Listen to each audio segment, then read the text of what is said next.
Couldn't give a damn about JFK. Everything's conspiracy. Wanna be surprised if they had their way. She's just like chicken, they say. Number 2. All right, now we're getting into some deep grit here. This one, of all the ones I'm doing, so the first two I'm positive I'm right. The last one, pretty much convinced I'm right. This one I have most doubt about. You know, it's really just a theory. But I'm just going for something plausible outside of the conspiracy-minded thing of what could be something outside of that would be plausible. This is the babushka lady.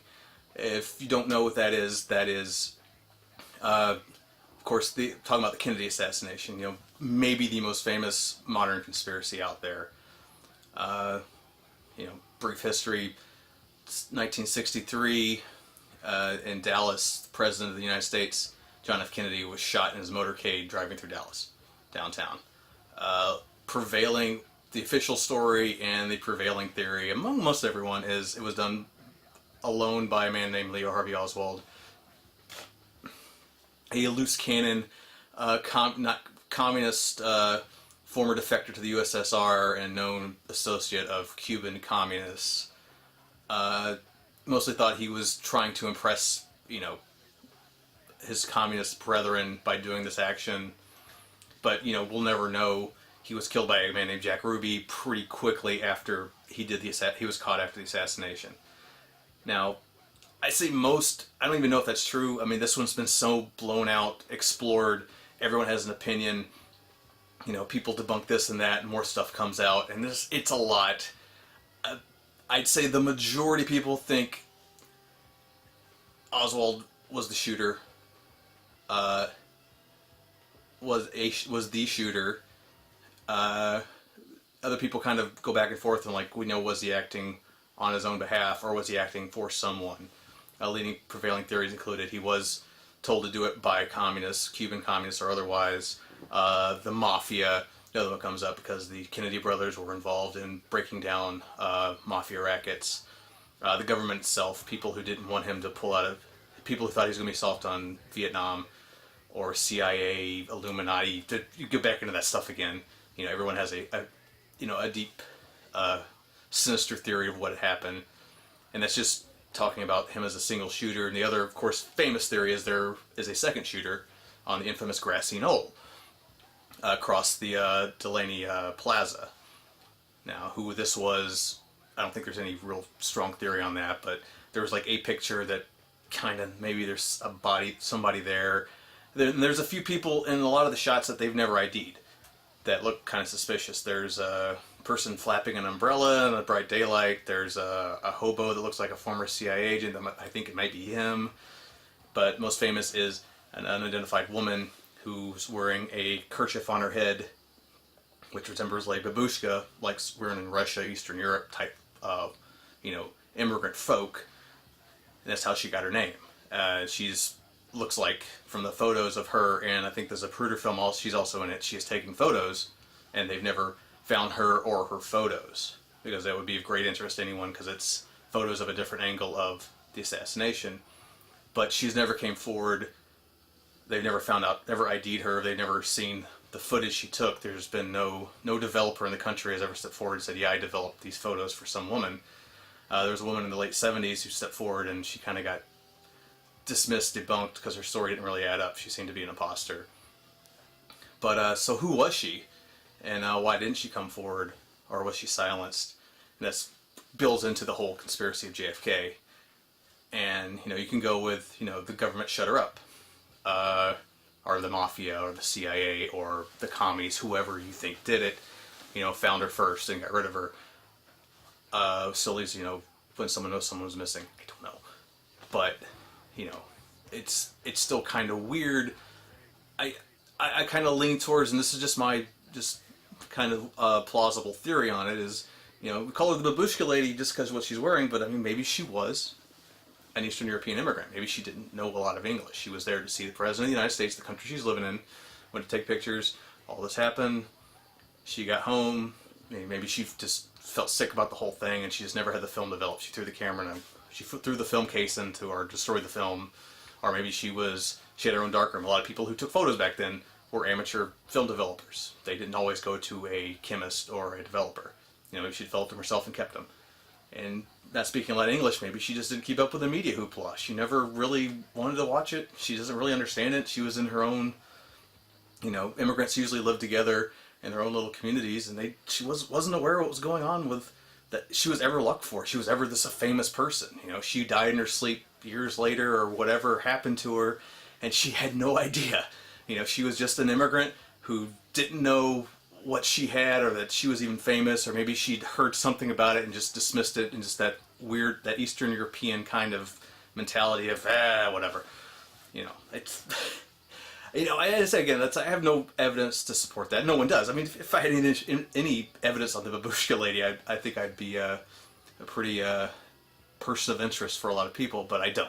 But I think it's a fairly plausible reason why we don't ever find out who she was. Sometimes you just don't. Not everyone follows the news. Not everyone knows they're known for something, especially back then. This is before internet. This is before, you didn't get a really good look of her face. There wasn't anybody to ID her. She might even be from the Dallas area. She could have taken a longer trip from somewhere else. Who knows? But it's just one theory. I don't have anything super strong on it other than, I just think it's more plausible than, maybe a more dark, sinister theory of, the Illuminati working with Castro and the Mafia to get rid of JFK. Just my thought. Number 1. All right, now we're getting into, this is my absolute favorite one. I find this is a unidentified person's case. I find it absolutely fascinating. It is still unsolved to this day. There is a ton of weird little bits of info about this. That's why it became a more fascinating case than most unidentified John Does are. This is the Tom and Shud case. 1948 on Somerton Beach in South Australia, a man was found dead, wearing a suit, nicely groomed, I think late 30s, early 40s. No known cause of his death, no ID. They later found his suitcase. They linked to the man in a bus station. Had various stuff in there, including clothes and some tools. Again, no ID. In fact, any ID like laundry marks had been cut out of it, like very intentionally. He had a piece of paper in his pocket. It said Tom and Shud on it. It's from a book of poet they made, which is pretty amazing, I think. If you go back to, think about in the 40s, how hard it was to, no Google, no internet, like finding out information, like how did, figuring out that this piece of paper came from a certain, was from a book, and then they figured out what the book it was from, but what edition it was, because there was nothing on the back page, and that was only certain editions. They found all this out, back in, pre-internet days. It's pretty amazing. But they found this piece, they got this little bit of information on this missing man who they couldn't ID. They were putting pictures in the paper in South Australia, and no one was accepting forward to ID him. He kind of went nationwide. I think they put it out a bit international because they figured out the suit he was wearing was of a style that was only made in America, so he would have had to came from America or imported it. So it's kind of going out of everywhere. Like some of the tools in his suitcase were like something a seaman, sailor type would use. So there was like some stuff going around the docks, all this stuff, and nothing was coming forward. But they got their biggest break with the Tom and Shud piece of paper, because from a book of poetry, the word meant, the end or something close to that. I finished the end, blah, blah, blah. So very ominous, kind of weird. And when they put this out in the press, someone came forward and said, hey, this dude threw I found, not this dude, but I found this book in the back seat of my car. He left his car unlocked, and someone had thrown a book in his car. That was the book, the Rubaiyat. Again, it's an old book of poetry, and sure enough, it was the book it was torn from. And in the back of the book was a phone number of a local woman who was a nurse, and a weird cipher, like it's a weird, like alphanumeric cipher that they've still to this day never cracked. Now this is where it starts to get interesting, because he said this is the beginning of the height of the Cold War, 1948. So, Western and Russian powers are kind of colliding here. Commies versus the free world. Australia's part of the free world. Yada yada yada. So, people are starting to think there's some kind of skullduggery, cloak and dagger stuff going on here, which may still very well be the case. I cannot discount that whatsoever because of the time. And this isn't like a really out there conspiracy. This is something that probably did happen a lot back then, you know. Because one of the leading theories is he was a communist spy of some sort, and he was put down, or a double agent of some sort. And I'm sure that stuff happened all the time. My main problem with that, though, is if he was killed, he was found on a beach. It's like, the ocean's right there. Just, why didn't they take him out in the ocean, tie some weights to him, and sink him? Worked for the mob for years. But, we could get into Jimmy Hoffa on this, but, you know, that's probably what happened to him if he wasn't liquefied Breaking Bad style with some acid. But, so, you've got all that going on. So you got the number. They called the nurse, and the police kind of declare her not a source. And that's been one of the linchpins of the whole investigation, especially here coming out, 7 years later. You know, it's like, why did this, you know, this was a number to this person, and the information, they've kept her ID, now she apparently died a few years ago, but they've kept her, her actual name and everything just out of respect for her. You know, she didn't want to be identified, so they agreed to it. So that is a bit weird, and later evidence has kind of come out, you know, she did know him, and why they never get a name adds to the mystery. Is like, okay, so, you know, leading theories are kind of like she did know this guy, and for the reason the police never pursued that, or if she knew him, she maybe never knew his name or his true past. Now, one of the other things that have came out over the years is information. There was a ID card found. Somebody found that had it was a U.S. Seamanship card from the 1920s, like World War I era, of a guy named H.C. Anderson, I think. Is it H.C. Anderson? Yeah. And, or no, sorry, H.C. Reynolds. And, you know, they analyzed the picture. It would have been a 20 years younger man, but, you know, the recognition does seem to be pretty close. So, was his name actually H.C. Reynolds? Now, even with that, they're kind of like, you know, that too might have been a pseudonym. You know, but it does list his country of origin as England, but then working for America. So, was that ever his real name? And what's the title of the nurse? Now, I'm not going to get into every single bit of this story, because there's a lot of little details. You can go look at the Wikipedia page on it. They have quite a breakdown of it. There's other videos on YouTube that cover a lot of this in the more recent investigations, which is bringing out a lot more stuff lately.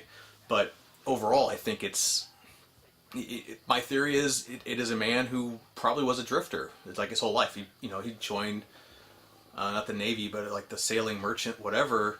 You know, he left England at some point as a young man and went to America and started sailing around. So he probably wasn't a person that was tied down anywhere. So it's probably what's hard to identify him, especially back in those days. You know, it's just, if you wanted to disappear, it was pretty easy. And, you know, he was a guy who didn't like to be tied down. And I theorize he probably wasn't mentally right. He probably had some mental psychiatric issues, maybe a paranoid schizophrenic type, bipolar. You know, taking all his IDs off. You know, he might have been paranoid, one of those people. And he just, you know, and possible at some point in his past he had visited South Australia, and this woman, they had some kind of relationship, and and the reason they were protecting her was, you know, she was either she was married now, so either she was having relations while she was married, or having relations without a wedlock. And in the 40s, that was a lot bigger deal than it is now. You know, a woman of good standing wouldn't want that kind of information coming out and make her look like, you know, a whore or whatever. So, you know, she was very concerned about that, and the police respected her wishes, which is probably on the police. Instead of trying to get to the bottom of a case, we're more worried about a woman's reputation. I think that would be maybe the biggest crime here, if this is the truth. And exactly how he died is another part of the mystery. Is they never found out the cause of death. They suspect strongly some kind of poison when they can't detect. Very possible. So if he was a paranoid, you know, psychiatrically messed up person, paranoid, was back in Australia to visit an old flame, and she wasn't responding to him well, you know, and he was reading old poetry and his whole cipher might not really be anything. I mean, they say it doesn't look like gibberish, but they can't crack it. It could not be gibberish, but it only makes sense to him. And you could never crack it because you're not him. Like, whatever in his head makes sense doesn't make sense to anybody else. Because he's not right. It's a beautiful, it may be a whole beautiful mind type thing. We don't know with the guy. But I could see the commie thing. I could see the skull and bones dagger. It was just assassination of a double agent or whatever, and it was botched, and they just ended up leaving him on the beach when they wanted to get rid of him. That's all possible. Who knows? But I just don't get the feeling from this. I think it was just a lovesick, not right in the head guy. He went to visit an old flame from Australia. She was married and not having it. And he, was reading bad poetry and writing stupid ciphers to himself and thought the world was out to get him. And, he either had some kind of brain embolism or something wasn't right. Something in his body, just arrested, and he died, and it was something they couldn't detect back then. Or he took some kind of poison that that was fast acting, or they just weren't able to find, just due to the technology they had back then. They identified a few poisons that were, could have done that back in those days. That would have been available, not easily to find, but they were findable. So that's been one of the leading theories, and I kind of believe that. It could have been, but it could have been something he got a hold of. And I kind of buy into the whole.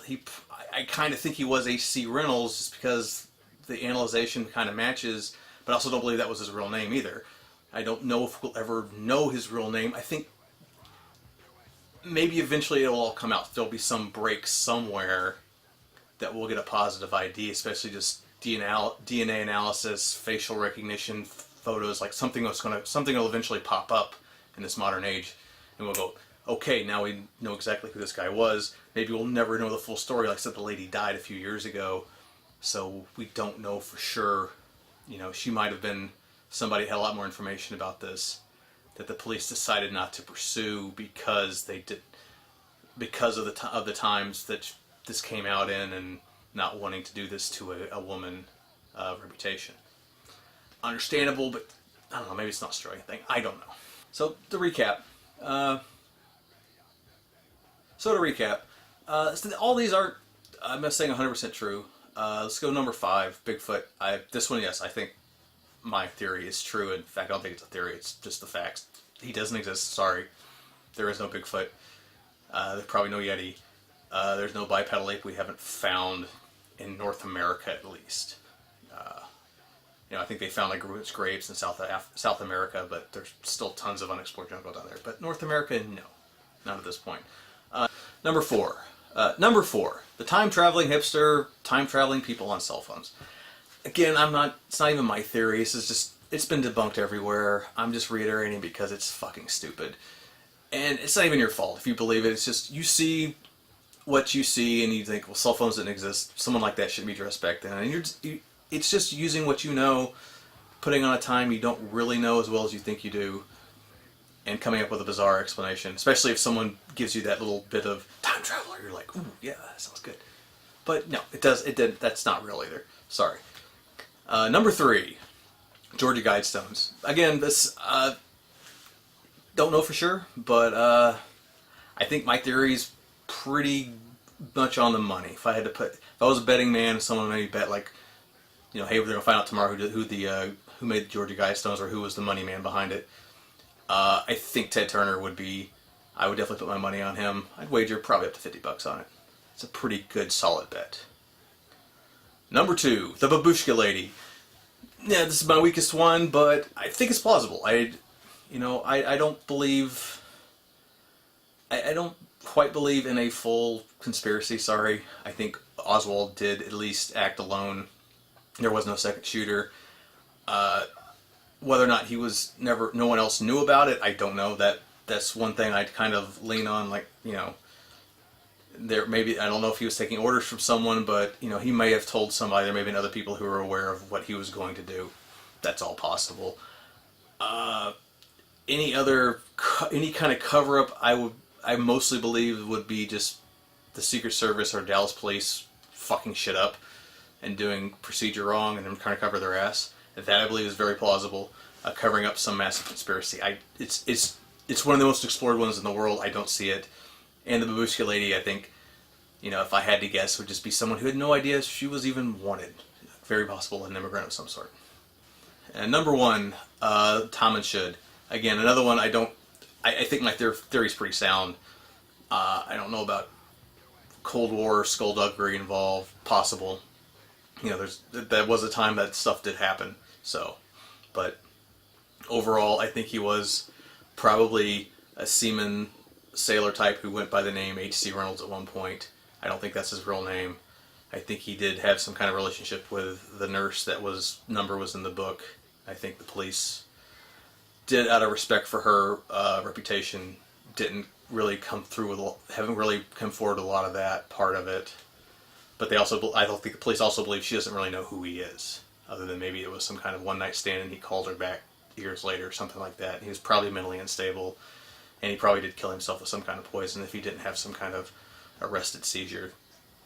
But I don't really believe he was a spy or double agent or any of that stuff. So that's my top 5 mysteries for now. Do you have any other theories on what I've talked about, or maybe a few others? Aliens, the Greys, reptilians. Ooh, reptilians. We didn't go ghosties.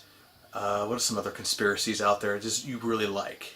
Let me know. Say in the comments. I think I'm an agent of the Illuminati here to, blind the sheeple. Hey, let me know about that too. Those are always fun. So that's all I got for now. I'm outie. Peace!